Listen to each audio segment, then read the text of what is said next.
नमस्कार मित्रांनो, आज आपण पोर्तुगीज शब्द पाहणार आहोत. ओके, आता पोर्तुगीज शब्द पाहत असताना आपण सगळे शब्द गोष्टीच्या स्वरूपात पाहणार आहोत. ओके, एकदा काय तुम्हाला स्टार्ट टू एंड गोष्ट लक्षात राहिली, तुम्ही पुन्हा पुन्हा स्वतःहून ती गोष्ट सारखी सारखी म्हणत पोर्तुगीज शब्द संपूर्णच टाकू शकता.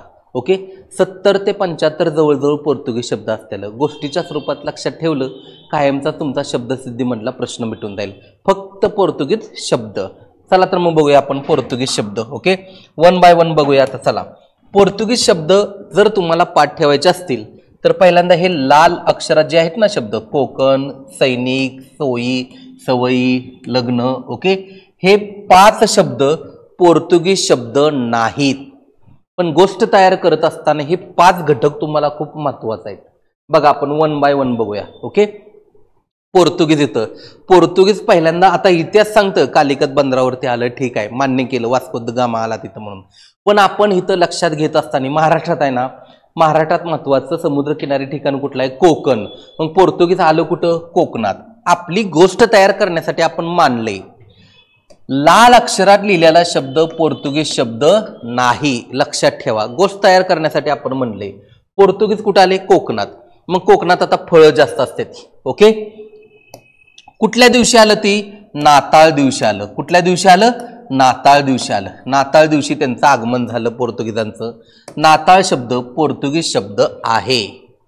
ओके, मग आल्यानंतर त्यांनी फळं खाल्ली. आंबा, पायरी, फणस, अननस, काजू, पपई, संत्री, लिंबू, पेरू, हापूस. 9 ते 10 प्रकारची फळं आहेत ती. बघा, फळं लक्षात ठेवा. ओके, कुठली कुठली फळं आहेत ती? आंबा, पायरी, फणस, अननस, काजू, पपई, संत्री, लिंबू, पेरू, हापूस. ओके, हे 8-9 फळं लक्षात ठेवा. हे 8-9 फळं त्यांनी नाताळ दिवशी कोकणात येऊन खाल्ली. खाऊन झाल्यानंतर सुद्धा भरपूर प्रमाणात शिल्लक राहिली फळं. ओके, मग राहिलेल्या शिल्लक फळांचा त्यांनी लिलाव केला. काय केला? लिलाव केला. मग लिलाव शब्द सुद्धा कुठला आहे? पोर्तुगीज आहे. ओके, लिलाव शब्द सुद्धा कुठला आहे? पोर्तुगीज आहे. आता हे जे 8-9 आहेत ना, 8-9 फळं, हे 8-9 फळं तुमची कुठली आहे ती मला सांगा? पोर्तुगीज आहे ती. कुठली आहे ती? पोर्तुगीज आहे ती. ओके, एक कन्सेप्ट तुम्हाला समजली का? आपल्याला 5 कन्सेप्ट क्लिअर करायचे आहेत. त्या 5 कन्सेप्ट क्लिअर केल्यानंतर विषय मिटला. पहिल्या कन्सेप्ट मध्ये काय सांगितलं मी पुन्हा एकदा सांगतो. ओके, पोर्तुगीज पहिल्यांदा कुठं आलं? कोकणात आलं. कोणत्या दिवशी आलं? नाताळ दिवशी आलं. मग त्यांनी आल्यानंतर काय केली? फळं खाल्ली. कोणकोणती फळं खाल्ली? आंबा, पायरी, फणस, अननस, काजू, पपई, संत्री, लिंबू, पेरू, ओके, हापूस. ओके, आंब्याचा प्रकार आहे, पायरी, हापूस माहित आहे तुम्हाला. ओके, आता खाल्ल्यानंतर या फळांचा काय केला? त्यांनी लिलाव केला. आता पोर्तुगीज येताना काही एकन दोघं नव्हती आली, भरपूर प्रमाणात सैनिक आलं होतं. भरपूर प्रमाणात सैनिक आल्यानंतर त्यांच्या वेगवेगळ्या तुकड्या केल्या, पलटण केल्या. मग त्या आलेल्या सैनिकांचं वेगवेगळ्या भागात विभागणी कशी केली हे आपण दुसऱ्या घटकात बघणार आहोत. ओके, बघा, आता गोष्ट तयार करत असताना त्यांनी फळांचा लिलाव केल्यानंतर पुन्हा काय झालं बघा, सगळ्या सैनिकाचा मिळून एक कमांडर नेमला. कोण नेमला? कमांडर नेमला. आता कमांडर शब्द वाटताना इंग्रजी वाटतोय. ओके, पण हा इंग्रजी शब्द नाही. लक्षात ठेवा, कमांडर हा पोर्तुगीज शब्द आहे. कुठला शब्द आहे? पोर्तुगीज शब्द आहे. लक्षात ठेवा. ओके, आता बघा, प्रत्येक कमांडरकडं एक पलटण होती. काय होती? पलटण होती. आणि आरमार्कण होती. आता कमांडरच्या अंडर खाली भरपूर पलटण होत्या. एक पलटण म्हणजे एका पलटणच्या पण त्याने वेगवेगळ्या तुकड्या केल्या होत्या.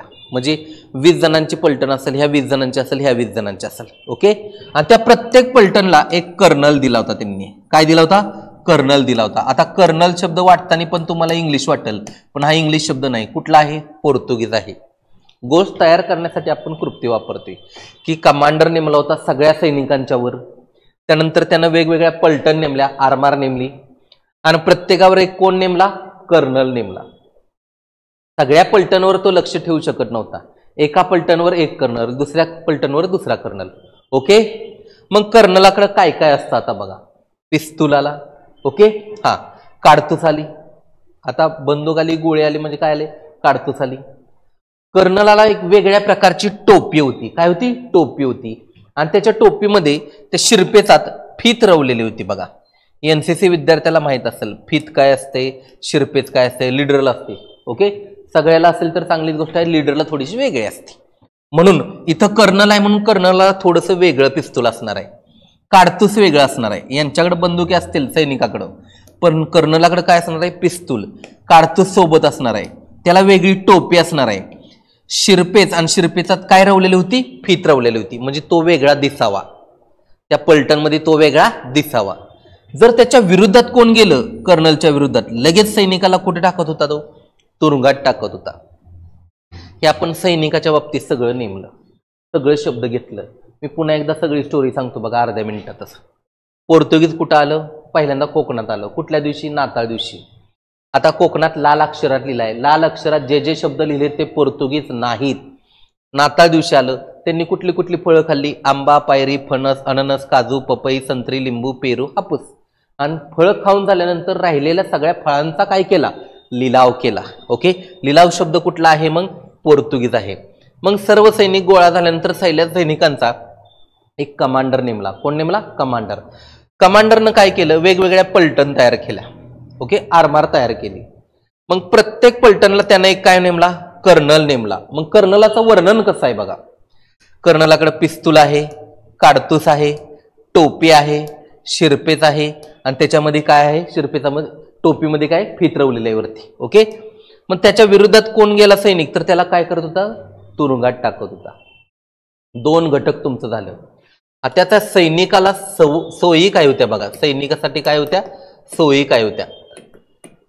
आता वेगवेगळ्या त्यांच्या पलटण नेमल्यात, पण सकाळ उठल्यानंतर प्रोसेस काय होती त्यांची संध्याकाळपर्यंतची, ते आता आपल्याला बघायचे. इथे त्यासारखं एकसारखं शब्द घ्यायचे, सकाळ उठल्यानंतर संध्याकाळपर्यंत. ओके, बघू आता तिसरा घटक बघूया, सोयी. काय काय होत्या बघा सोयी. पहिल्यांदा सकाळ उठल्यानंतर आंघोळ करायची म्हटल्यानंतर पहिल्यांदा बंब लागणार आहे. ओके, गरम पाणी लगेच दुसऱ्या पिंपामध्ये पण काढून टाकायचं. ठीक आहे, बंब कशाला लागतो, गरम पाण्याला. ओके, हा, पिंपात गरम पाणी काढलं. ठीक आहे, हा, दोघात एकात घेण्यासाठी. पुन्हा प्रत्येकाला बादली, आंघोळ करायची बादलीत. ओके, आंघोळ करण्यासाठी काय लागतोय, मग साबण लागतोय. बघा 4 शब्द एकसारखं आलं. पाणी गरम करण्यासाठी बंब, गरम पाणी पिंपात काढलं, बादलीत घेतलं प्रत्येकानं. ओके, आणि साबण लावून आंघोळ केली. आता आंघोळ केल्यानंतर सुरुवातीला काय लागतोय, चहा. चहा कशात पिणार, मग बशीमध्ये पिणार.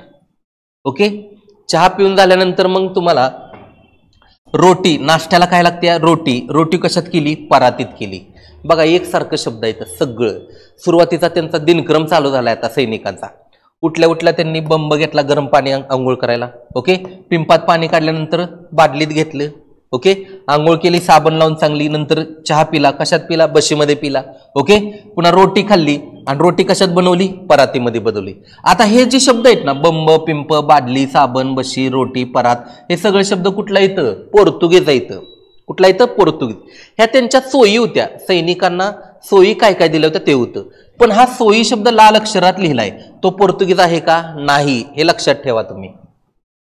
आता चहा पिऊन झाला, त्यांचा नाश्ता करून झाला, कामाला गेलं पाहिजे. कामाला जाण्यासाठी मग टिका होता त्यांच्याकडं. अजून काय होतं, घमेलं होतं. सैनिक आहे म्हणजे कामाला जायचं म्हणजे रोजच युद्ध खेळायचं अशातला भाग नाही. गोष्टीचा पार्ट आहे आपल्या. ओके, गोष्टीच्या पार्टमध्ये नसेल युद्ध तर ती कामाला जात होतं.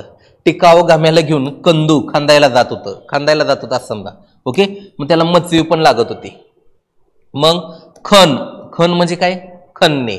ओके, कुठं, बोगदा. म्हणजे त्यांचं काम काय चालू होतं बघा, बोगदा खांदायचं काम चालू होतं. त्यासाठी टिकाव, घाम्यालं, कंदू, मचवी, खण म्हणजे खणणे. ओके, हा, आणि बोगदा खणण्यासाठी ते जात होतं, लक्षात ठेवाय. आता कामावरून घरी आल्यानंतर त्यांना पैसा दिला पाहिजे. काय दिला पाहिजे, पैसा, पगार दिला पाहिजे त्यांना. ओके, रोजच्या रोज प्रोसेस चालू होती. उठल्यानंतर बंब, पिंप, बादली, साबण, हे आंघोळ झाली की चहा पिला बशीमध्ये की रोटी परातीत बनवून खाल्ल्यानंतर कामाला गेली. कामाला जात असताना त्यांनी काय काय घेतलं, टिकाव घेतलं, घाम्याला घेतलं, खांदाय घेतलं, कंदू घेतला, मचवी घेतली खाण्यासाठी. ओके, खाणलं, खण केलं, कुठं, बोगदा. मग आल्यानंतर त्यांना पैसा मिळाला. पैसा कशा स्वरूपात मिळाला, पगाराच्या स्वरूपात मिळाला. मग ठेवला कुठं पैसा, तिजोरीमध्ये ठेवला. कुठे, तिजोरी. तिजोरीलाच काय म्हणतो आपण, अलमारी म्हणतो. काय म्हणतो, अलमारी. रोजचा पैसा साठत चालल्यानंतर त्या तिजोरी अलमारीला लॉक लावलं पाहिजे. लॉक लावलं पाहिजे उघडण्यासाठी काय लागते? चावी. लॉक शब्द वाटत नाही इंग्रजी, नंतर पुढे आहे बघा. तुम्हाला सांगतो किल्ली शब्द दुसऱ्या भाषेतील आहे. ओके, कन्नड. इथं काय शब्द वापरतोय आपण? चावी. त्या तिजोरीला अलमारीला काय लागली? चावी लागली. ओके, मग चावी कसली होती? बिजागिरीची चावी होती. कसली चावी होती? बिजागिरीची चावी होती. बघा, एकसारखं शब्द तुमचं त्या सैनिकांना सोयी काय काय होत्या हे एकसारखं शब्द तुमचं यामध्ये आलं. मी पुन्हा एकदा सगळं सांगतो बघा. पोर्तुगीजांच्या सैनिकांना सोयी काय होत्या? बंब, पिंप, बादली, आंघोळीसाठी लागत होतं. साबण लावून आंघोळ करत होती. चहा पित होती. कशामध्ये? बशीमध्ये. नाश्ता खाल्ला. नाश्त्याला काय खाल्लं? रोटी. कशात बनवलं? रोटी, परातीत. मग कामाला गेले, टिकाव घेऊन गेले, गमेलं घेऊन गेले, कंदू, मचवी घेतली आणि खाणायला गेले. काय खाणायला गेले? बोगदा खाणायला गेले. आल्यानंतर त्यांना पैसा दिला. ओके, कशा स्वरूपात? पगाराच्या स्वरूपात. ठेवला कुठं त्यांनी? तिजोरीमध्ये. तिजोरीलाच काय म्हणतात? अलमारी म्हणतात. आणि त्याला काय होती? चावी. चावी कसली होती? बिजागिरीची चावी होती. ओके, आता पुढचा पार्ट आहे आपला सवयी. कुणाच्या सवयी? सैनिकांच्या सवयी. कोणाच्या सवयी? सैनिकांच्या सवयी. ओके, इथपर्यंत तुम्हाला समजलं? पोर्तुगीज पहिल्यांदा नाताळात आलं, 9 फळं खाल्ली. त्या 9 फळं खाऊन झाल्यानंतर त्याचा लिलाव केला. नंतर सगळ्या सैनिकांनी मिळून कमांडर नेमला. कमांडरनं सगळ्या पलटण आर्मान नेमल्या. प्रत्येकाला एक कर्नल नेमला. कर्नलाचं वर्णन दिलंय आणि त्याच्या विरोधात गेलं तर तुरुंगात टाकत होती. त्यांना सोयी सगळ्या दिल्या. ओके, आता चौथा घटक आपल्याला बघायचा आहे सवयी. सवयी काय काय होत्या त्यांना बघा. ओके, तंबाखू खात होतं काही सैनिक. काय खात होतं? तंबाखू. मग तंबाखू ठेवतेत कुठं तुम्हाला माहित आहे? कुठं ठेवतेत? बटवामध्ये. कुठे होते? बटवामध्ये. ओके, बूच. ओके, चुन्याच्या डबीला झाकण असतं, त्याला काय म्हणतो आपण? बूच. तिन्ही शब्द एकसारखं आलं बघा. सैनिकांना सवय होती. वाईट सैनिक असतील, काही चांगलं सैनिक असतील. चांगल्या सैनिकाचं चांगलंच होते, तेच आपल्याला पुढं बघायचंय. ओके, वाईट सैनिकांना तंबाखू खायची सवय होती. ओके, त्यामुळं बटवामध्ये तंबाखू ठेवली जायची आणि चुन्याच्या डबीला काय असतं? बूच असतं. काही सैनिक जुगार खेळायचं. काय खेळायचं? जुगार. जुगार खेळण्यामुळे त्यांच्यावर पाव बिस्किटाचा दिवस आला. ओके, पैसा सगळा संपला जुगारात, पाव बिस्किटाचा त्यांच्यावरती दिवस आला. ठीक आहे. आता काही सैनिकांना चांगल्या सवयी होत्या. कसल्या? चांगल्या सवयी होत्या. ओके, मग चांगल्या सवयी असणारं सैनिक काय करत होतं? इस्त्रीची कपडे घालत होतं. काय घालत होतं? इस्त्रीची कपडे. त्यांनाच मेस्त्री असं म्हणत होतं. काय म्हणत होतं? मेस्त्री. ओके, आणि खमीस म्हणजे काय माहितीये का? आपण बघा ग्रामीण भागात म्हणलं खमीस आहे. खमीस म्हणजे शर्ट म्हणतात. काय म्हणते ती? शर्ट असा शब्द उल्लेख केला जातो तिथं. ओके, हा. पतलून, हिंदीत पॅन्टला पतलून म्हणते ते. ओके, तसाच पोर्तुगीज मध्ये पण एक शब्द आहे बघा तुम्हाला. ओके, तो त्या शब्दापासून हिंदी शब्द तयार झालाय, पतलून म्हणून. ओके, आता इस्त्री, चांगले कपडे घालणार काय करत होते? इस्त्रीचे कपडे घालत होते. ओके, त्यांनाच काय म्हणत होती? मेस्त्री अशी म्हणत होती. ओके, आणि इस्त्री कुणाला करायची? खमीस, शर्टाला करायची. आता लग्न होणार आहे. कुणाचं लग्न होणार आहे? त्या सैनिकाचं लग्न होणार आहे. मग चांगल्या सवयी असणाऱ्या सैनिकाचं लग्न होईल का वाईट सवयी असणाऱ्या सैनिकाचं लग्न होईल? कुठल्या सैनिकाचं लग्न होणार आहे? चांगल्या सवयी असणाऱ्या. ओके, मग आता पुढची कन्सेप्ट बघा. लग्न. हे जे लाल अक्षरातलं शब्द आहेत ते पोर्तुगीज आहेत का? आहेत का? नाहीत. सारखं मी तुम्हाला सांगतोय. ओके, गोष्ट कुठपर्यंत आली आता बघा. त्या सैनिकांचं लग्न झालंय. ओके, कुठल्या? चांगल्या सैनिकांचं, वाईट सैनिकांचं नाही. ज्यांना चांगल्या सवयी होत्या ना त्या सैनिकांचं. मग लग्न झाल्यावर कोण आलं? बायको. बायको शब्द कुठला आहे? पोर्तुगीज आहे. कुठला आहे? पोर्तुगीज आहे. ओके, मग बायकोनं पसारा ठेवला. आधी सगळं कोरडाच होता, अंगण सगळं कोरडाच होता, पण पसारा आणला तिनं कुठे ठेवला? वरांडामध्ये ठेवला. ओके, कुठे ठेवला? वरांडामध्ये. मग मेज म्हणजे जेवायला समजू, मेजबानी. ओके, जेवायला काय काय बनवलं तिनं बघा. भोपळा, बटाटा, साबुदाणा, कोबी. ओके, हा. काय काय बनवलं जेवायला मला सांगा? भोपळा, बटाटा, साबुदाणा, कोबी. ओके, मग आता त्यांचं एका लोणच्यावरनं वाद झाला. ओके, घरात लोणचं कुठलं ठेवायचं म्हणून. हा, झालं, कारणच नसते. ओके, वाद घालायचं म्हणल्यावर वाद झाला लोणच्यावरनं. वाद झाल्यानंतर ते कुठे गेले बघा. लग्न झाल्यानंतर बायको आली, पसारा तिनं आणला. आधीच सगळं वटा कोरडा होता, मग तिनं वरांड्यात सगळं ठेवलं. मेज जेवायला काय काय म्हणलं? भोपळा, बटाटा, साबुदाणा, कोबी, लोणचं. लोणच्यावरनं वाद झाला. ओके, आंब्याचं ठेवायचं का, मिरच्याचं ठेवायचं का, लिंबूचं ठेवायचं का, ओके हा, याच्यावरून वाद झाला, वाद झाल्यानंतर ती न्यायालयात गेली, न्यायालय लाल अक्षरात लिहिलंय मी. ओके, त्यामुळे तो पोर्तुगीज शब्द नाही. न्यायालयात गेल्यानंतर तिथं लवाद होता. लवाद म्हणजेच कोण? चर्चमध्ये त्यांच्याकडे पाद्री असतो, माहिती आहे का? तोच, त्यालाच आपण एक प्रकारे लवाद म्हणलं जाते. ओके, असं आपण समजूया, ही गोष्ट तयार करतोय आपण, समजून घ्या ते. मग त्यानं काय मागितलं? पुरावे. तुमच्यात वाद झालाय, पुरावे द्या. ओके, कशावरनं वाद झालाय, काय झालाय. ओके, मग पुरावे काय दिलं? काजे, चेपे, बतेला, बगीस. ओके, ही गोष्ट तुमची सगळी तयार झाली. या सगळ्या गोष्टीमध्ये पोर्तुगीज शब्द तुमचं झालं. मी गोष्ट स्पीडमध्ये तुम्हाला पुन्हा एकदा 1-2 मिनिटात सांगतो बघा, फास्टमध्ये. पोर्तुगीज शब्द कसं लक्षात ठेवायचं? पोर्तुगीज पहिल्यांदा कोकणात आलं. कुठल्या दिवशी आलं? नाताळ दिवशी. मग त्यांनी 9-10 फळं खाल्ली. आंबा, पायरी, फणस, अननस, काजू, पपई, संत्री, लिंबू, पेरू, हापूस. ही 9-10 फळं खाऊन झाल्यानंतर पण फळं शिल्लक राहिली. त्या फळांचा त्यांनी काय केला? लिलाव केला. ओके, नंतर सगळं सैनिक एकत्र आल्यानंतर सगळ्या सैनिकांनी एक कमांडर नेमला. कोण नेमला? कमांडर. कमांडर शब्द हा पोर्तुगीज शब्द आहे. मग कमांडरनं काय केलं? वेगवेगळ्या पलटण नेमल्या, आरमार नेमले, आणि त्या प्रत्येक पलटणला कोण नेमला? एक कर्नल नेमला. आणि कर्नलाचं वर्णन कसं होतं बघा? कर्नलाकडे पिस्तूल होता, काडतूस होतं, त्याला टोपी होती, वेगळी टोपी होती, आणि त्या टोपीला शिरपेचामध्ये काय रवलेली होती? फीत रवलेली होती. आणि त्याच्या विरोधात कोण गेला सैनिक, तर तो कुठे टाकत होता? तुरुंगात टाकत होता. ओके, कोणी गद्दारी केली तर. आता मग त्या सैनिकांना सोयी काय होत्या बघा? कुणाला सोयी होत्या? सैनिकाला सोयी होत्या. ओके, मग काय सोयी होत्या? सकाळी उठल्यानंतर गरम पाण्यासाठी बंब पाहिजे, पिंप पाहिजे. ओके, बादलीही त्यांना पाहिजे. बंब, पिंप, बादली सगळं ही पोर्तुगीज शब्द आहे, लक्षात ठेवा. मग आंघोळ करताना साबण पण पाहिजे. ओके, चहा पिताना काय पाहिजे? बशे. नाश्ता केला, रोटी कशात रोटी बनवली? परातीमध्ये बनवली. नाश्ता झाल्यानंतर ते कामाला गेले, टिकाव घाम्याला घेतलं, कंदू घेतला, मचवी घेतला आणि खाणायला गेले. काय खाणायला गेले? बोगदा खाणायला गेले. कामाला जात असताना त्यांनी काय काय नेलं बघा? टिकाव नेला, घमेलं नेलं, कंदू नेलं, मचवी नेलं. खाणायला गेले, काय खाण्याला गेले? बोगदा खाण्याला गेले. खणून आल्यानंतर त्यांना पगार मिळाला. कशाच्या स्वरूपात? पैशाच्या स्वरूपात. कशा स्वरूपात? पैशा स्वरूपात. त्यांनी कुठे ठेवला मग पैसा? तिजोरीमध्ये ठेवला. कुठे ठेवला? तिजोरीमध्ये. तिजोरीलाच काय म्हणतो आपण? अलमारी म्हणतो. काय म्हणतो? अलमारी. मग त्या अलमारीला चावी होती, बरोबर? चावी कसली होती? बिजागिरीची चावी होती. सोयी त्यांना कळल्या. मग काही सैनिकांना वाईट सवयी होत्या. तंबाखू खात होता, तो तंबाखू बटव्यात ठेवायचा. त्या चुन्याची डबी होती, त्याला काय म्हणायचं? बुच म्हणायची. ओके, आता जुगार. काही सैनिक जुगार खेळत होतं. जुगार खेळल्यामुळे त्यांच्यावर दिवस कुठला आलं? पाव बिस्किटचं दिवस आलं. काही सैनिक चांगली कपडे घालायचं. मग कपडे, शर्टाला काय म्हणतो? खमीस. पाटलोन, मगाशी मी सांगितलं होतं, पाटलोन पासून हिंदीत पटलून गेला, त्याला पॅन्ट असं म्हणलं जातं, लक्षात ठेवा. मग पाटलोन म्हणजेच काय? एक प्रकारची पॅन्ट. ओके, पाटलोन, खमीस, पॅन्ट, शर्ट. पाटलोन, खमीस कुठलं शब्द येतं? पोर्तुगीज शब्द येतं. पॅन्ट शर्टला तो इस्त्री करत होता, त्यांनाच मेस्त्री म्हणायचं. ती चांगलं सैनिक होतं. पाटलोन खमीसला इस्त्री करायची, त्यांनाच काय म्हणायचं? मेस्त्री म्हणत होतं. त्या चांगल्या सैनिकांना सवयी होत्या.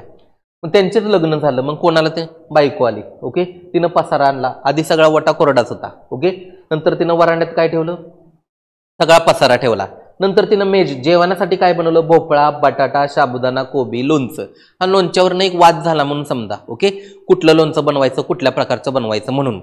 आणि न्यायालयात गेल्यानंतर तिथं लवादानं काय सांगितलं? लवादालाच काय म्हणलं तर पाद्री, चर्चमध्ये असतो तो. त्यानं पुरावे मागितलं. ओके, कशावरनं वाद झालाय, कोणी कशावरनं वाद घातलाय. मग त्यांनी पुरावे काय दिलं? काजे, चेपे, बतेला, बगीस. ही सगळे शब्द पोर्तुगीज आहेत. ओके, पोर्तुगीज शब्दांची कृती तुम्हाला कशी वाटली ना, नक्की मला फीडबॅक करून तुम्ही सांगा की पोर्तुगीज शब्द आम्हाला चांगले समजले. व्हिडिओ पॉज करून 1-2दा तुम्ही लिहून घ्या. PDF तर तुम्हाला दिलेले आहे आपल्या ॲपवर. आपल्या ॲपचं नाव तुम्हाला चांगलं माहिती आहे, Deepak Surve maths and reasoning. Okay, Marathi व्याकरणचे पण तिथं सगळे आपले व्हिडिओ आहेत. 1 बाय 1 सगळे शब्दसिद्धी प्रकरण बघा तुम्ही. तुमचा एकही मार्क प्रत्येक भाषेतील जाणारच नाही. ठीक आहे, थँक्यू.